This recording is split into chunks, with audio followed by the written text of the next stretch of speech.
Chapter 22. Huck Finn Quotes Scriptures. Tom joined the new order of cadets of temperance, being attracted by the showy character of their regalia. He promised to abstain from smoking, chewing, and profanity as long as he remained a member. Now he found out a new thing, namely, that to promise not to do a thing is the surest way in the world to make a body want to go and do that very thing. Tom soon found himself tormented with a desire to drink and swear. The desire grew to be so intense that nothing but the hope of a chance to display himself in his red sash kept him from withdrawing from the order. 4th of July was coming, but he soon gave that up. Gave it up before he had worn his shackles over 48 hours, and fixed his hopes upon old Judge Fraser, Justice of the Peace, who was apparently on his deathbed and would have a big public funeral, since he was so high an official. During 3 days Tom was deeply concerned about the judge's condition and hungry for news of it. Sometimes his hopes ran high, so high that he would venture to get out his regalia and practice before the looking-glass. But the judge had a most discouraging way of fluctuating. At last he was pronounced upon the mend, and then convalescent. Tom was disgusted, and felt a sense of injury, too. He handed in his resignation at once, and that night the judge suffered a relapse and died. Tom resolved that he would never trust a man like that again. The funeral was a fine thing. The cadets paraded in a style calculated to kill the late member with envy. Tom was a free boy again, however. There was something in that. He could drink and swear now, but found to his surprise that he did not want to. The simple fact that he could took the desire away and the charm of it. Tom presently wondered to find that his coveted vacation was beginning to hang a little heavily on his hands. He attempted a diary, but nothing happened during 3 days, and so he abandoned it. The first of all the Negro minstrel shows came to town, and made a sensation. Tom and Joe Harper got up a band of performers and were happy for 2 days. Even the glorious 4th was in some sense a failure, for it rained hard, there was no procession in consequence, and the greatest man in the world, as Tom supposed, Mr. Benton, an actual United States Senator, proved an overwhelming disappointment, for he was not 25 feet high, nor even anywhere in the neighborhood of it. A circus came. The boys played circus for 3 days afterward in tents made of rag carpeting. Admission, 3 pins for boys, 2 for girls, and then circusing was abandoned. A phrenologist and a mesmerizer came, and went again, and left the village duller and drearier than ever. There were some boys' and girls' parties, but they were so few and so delightful that they only made the aching voids between ache the harder. Becky Thatcher was gone to her Constantinople home to stay with her parents during vacation, so there was no bright side to life anywhere. The dreadful secret of the murder was a chronic misery. It was a very cancer for permanency and pain. Then came the measles. During 2 long weeks Tom lay a prisoner, dead to the world and its happenings. He was very ill. He was interested in nothing. When he got upon his feet at last and moved feebly downtown, a melancholy change had come over everything and every creature. There had been a revival, and everybody had got religion, not only the adults but even the boys and girls. Tom went about hoping against hope for the sight of one blessed sinful face, but disappointment crossed him everywhere. He found Joe Harper studying a Testament, and turned sadly away from the depressing spectacle. He sought Ben Rogers, and found him visiting the poor with a basket of tracts. He hunted up Jim Hollis, who called his attention to the precious blessing of his late measles as a warning. Every boy he encountered added another ton to his depression, and when, in desperation, he flew for refuge at last to the bosom of Huckleberry Finn, and was received with a scriptural quotation, his heart broke, and he crept home and to bed, realizing that he alone of all the town was lost forever and forever. And that night there came on a terrific storm, with driving rain, awful claps of thunder, and blinding sheets of lightning. He covered his head with his bedclothes and waited in a horror of suspense for his doom, for he had not the shadow of a doubt that all this hubbub was about him.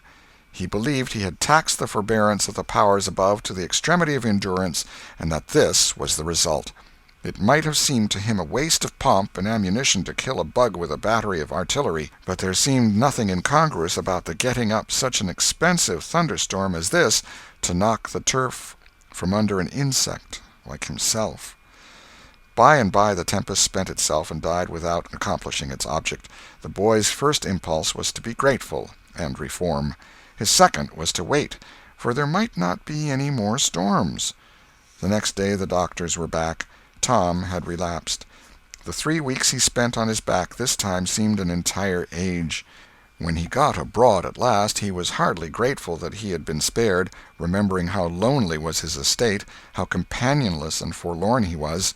He drifted listlessly down the street and found Jim Hollis acting as judge in a juvenile court that was trying a cat for murder, in the presence of her victim, a bird. He found Joe Harper and Huck Finn up an alley eating a stolen melon. Poor lads, they, like Tom, had suffered a relapse. End of Chapter 22. Chapter 23. The Salvation of Muff Potter. At last the sleepy atmosphere was stirred, and vigorously. The murder trial came on in the court. It became the absorbing topic of village talk immediately. Tom could not get away from it. Every reference to the murder sent a shudder to his heart, for his troubled conscience and fears almost persuaded him that these remarks were put forth in his hearing as feelers. He did not see how he could be suspected of knowing anything about the murder, but still he could not be comfortable in the midst of this gossip. It kept him in a cold shiver all the time. He took Huck to a lonely place to have a talk with him. It would be some relief to unseal his tongue for a little while, to divide his burden of distress with another sufferer. Moreover, he wanted to assure himself that Huck had remained discreet. "Huck, have you ever told anybody about that?" "About what?" "You know what." "Oh, course I haven't." "Never a word?" "Never a solitary word, so help me. What makes you ask?" "Well, I was afeard." "Why, Tom Sawyer, we wouldn't be alive 2 days if that got found out. You know that." Tom felt more comfortable. After a pause, "Huck, they couldn't anybody get you to tell, could they?" "Get me to tell? Why, if I wanted that half-breed devil to drown me, they could get me to tell. They ain't no different way." "Well, that's all right, then. I reckon we're safe as long as we keep mum. But let's swear again, anyway. It's more surer." "I'm agreed." So they swore again with dread solemnities. "What is the talk around, Huck? I've heard a power of it." "Talk? Well, it's just Muff Potter, Muff Potter, Muff Potter all the time. It keeps me in a sweat, constant, so's I want to hide somewheres. That's just the same way they go on round me. I reckon he's a goner. Don't you feel sorry for him sometimes?" "Most always, most always. He ain't no account, but then he ain't ever done anything to hurt anybody. Just fishes a little, to get money to get drunk on, and loafs around considerable." "But, Lord, we all do that, leastways most of us, preachers and such like. But he's kind of good. He give me half a fish once, when there weren't enough for 2. And lots of times he's kind of stood by me when I was out of luck." "Well, he's mended kites for me, Huck, and knitted hooks onto my line. I wish we could get him out of there." "My, we couldn't get him out, Tom, and besides, 'twouldn't do any good. They'd catch him again." "Yes, so they would. But I hate to hear 'em abuse him so like the dickens when he never done that." "I do too, Tom. Lord, I hear 'em say he's the bloodiest-looking villain in this country, and they wonder he wasn't ever hung before." "Yes, they talk like that all the time. I've heard 'em say that if he was to get free they'd lynch him." "And they'd do it, too." The boys had a long talk, but it brought them little comfort. As the twilight drew on, they found themselves hanging about the neighborhood of the little isolated jail, perhaps with an undefined hope that something would happen that might clear away their difficulties. But nothing happened. There seemed to be no angels or fairies interested in this luckless captive. The boys did as they had often done before, went to the cell grating and gave Potter some tobacco and matches. He was on the ground floor, and there were no guards. His gratitude for their gifts had always smote their conscience before. It cut deeper than ever this time. They felt cowardly and treacherous to the last degree when Potter said, "You've been mighty good to me, boys, better'n anybody else in this town, and I don't forget it, I don't. Often I says to myself, says I used to mend all the boys' kites and things and show 'em where the good fishing places was, and befriend 'em what I could, and now they've all forgot old Muff when he's in trouble, but Tom don't and Huck don't. They don't forget him,' says I, 'and I don't forget them.' Well, boys, I done an awful thing. Drunk and crazy at the time, that's the only way I count for it, and now I got to swing for it, and it's right. Right, and best, too, I reckon, I hope so, anyway. Well, we won't talk about that. I don't want to make you feel bad. You've befriended me. But what I want to say is, don't you ever get drunk, then you won't ever get here. Stand a little further west, so that's it. It's a prime comfort to see faces that's friendly when a body's in such a muck of trouble, and there don't none come here but yourn. Good friendly faces. Good friendly faces. Get up on one another's backs and let me touch 'em. That's it. Shake hands. Yourn'll come through the bars, but mine's too big. Little hands and weak, and they've helped Muff Potter a power, and they'd help him more if they could." Tom went home miserable, and his dreams that night were full of horrors. The next day and the day after he hung about the courtroom, drawn by an impossible, irresistible impulse to go in, but forcing himself to stay out. Huck was having the same experience. They studiously avoided each other. Each wandered away from time to time, but the same dismal fascination always brought them back presently. Tom kept his ears open when idlers sauntered out of the courtroom, but invariably heard distressing news. The toils were closing more and more relentlessly around poor Potter. At the end of the second day the village talk was to the effect that Injun Joe's evidence stood firm and unshaken, and that there was not the slightest question as to what the jury's verdict would be. Tom was out late that night, and came to bed through the window. He was in a tremendous state of excitement. It was hours before he got to sleep. All the village flocked to the courthouse the next morning, for this was to be the great day. Both sexes were about equally represented in the packed audience. After a long wait the jury filed in and took their places. Shortly afterward, Potter, pale and haggard, timid and hopeless, was brought in, with chains upon him, and seated where all the curious eyes could stare at him. No less conspicuous was Injun Joe, stolid as ever.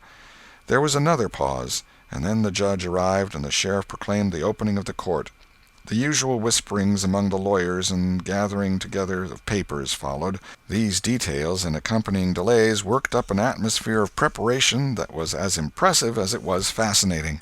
Now a witness was called who testified that he found Muff Potter washing in the brook at an early hour the morning that the murder was discovered, and that he immediately sneaked away. After some further questioning, counsel for the prosecution said, "Take the witness." The prisoner raised his eyes for a moment, but dropped them again when his own counsel said, "I have no questions to ask him." The next witness proved the finding of the knife near the corpse. Counsel for the prosecution said, "Take the witness." "I have no questions to ask him," Potter's lawyer replied. A third witness swore he had often seen the knife in Potter's possession. "Take the witness."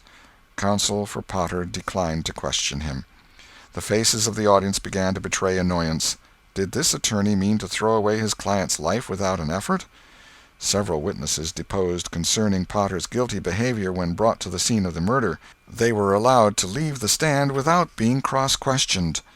Every detail of the damaging circumstances that occurred in the graveyard upon that morning, which all present remembered so well, was brought out by credible witnesses, but none of them were cross-examined by Potter's lawyer. The perplexity and dissatisfaction of the House expressed itself in murmurs and provoked a reproof from the bench. Counsel for the prosecution now said, "By the oaths of citizens whose simple word is above suspicion, we have fastened this awful crime, beyond all possibility of question, upon the unhappy prisoner at the bar. We rest our case here." A groan escaped from poor Potter, and he put his face in his hands and rocked his body softly to and fro, while a painful silence reigned in the courtroom. Many men were moved, and many women's compassion testified itself in tears. Counsel for the defense rose and said, "Your Honor, in our remarks at the opening of this trial, we foreshadowed our purpose to prove that our client did this fearful deed while under the influence of a blind and irresponsible delirium produced by drink. We have changed our mind. We shall not offer that plea." Then to the clerk, "Call Thomas Sawyer." A puzzled amazement awoke in every face in the house, not even excepting Potter's. Every eye fastened itself with wondering interest upon Tom as he rose and took his place upon the stand. The boy looked wild enough, for he was badly scared. The oath was administered. "Thomas Sawyer, where were you on the 17th of June about the hour of midnight?" Tom glanced at Injun Joe's iron face, and his tongue failed him. The audience listened breathless, but the words refused to come. After a few moments, however, the boy got a little of his strength back, and managed to put enough of it into his voice to make part of the house hear. "In the graveyard." "A little bit louder, please. Don't be afraid. You were in the graveyard." A contemptuous smile flitted across Injun Joe's face. "Were you anywhere near Horse William's grave?" "Yes, sir." "Speak up, just a trifle louder. How near were you?" "Near as I am to you." "Were you hidden or not?" "I was hid." "Where?" "Behind the elms that's on the edge of the grave." Injun Joe gave a barely perceptible start. "Anyone with you?" "Yes, sir. I went there with—" Wait a moment. Never mind mentioning your companion's name. We will produce him at the proper time. Did you carry anything there with you?" Tom hesitated and looked confused. "Speak out, my boy. Don't be diffident. The truth is always respectable. What did you take there?" "Only a dead cat." There was a ripple of mirth which the court checked. "We will produce the skeleton of that cat. Now, my boy, tell us everything that occurred. Tell it in your own way. Don't skip anything, and don't be afraid." Tom began, hesitatingly at first, but as he warmed to his subject his words flowed more and more easily. In a little while every sound ceased but his own voice. Every eye fixed itself upon him. With parted lips and bated breath the audience hung upon his words, taking no note of time, wrapped in the ghastly fascination of the tale. The strain upon pent emotion reached its climax when the boy said, "And as the doctor fetched the board around and Muff Potter fell, Injun Joe jumped with a knife and—" Crash! Quick as lightning the half-breed sprang for a window, tore his way through all opposers, and was gone. End of chapter 23.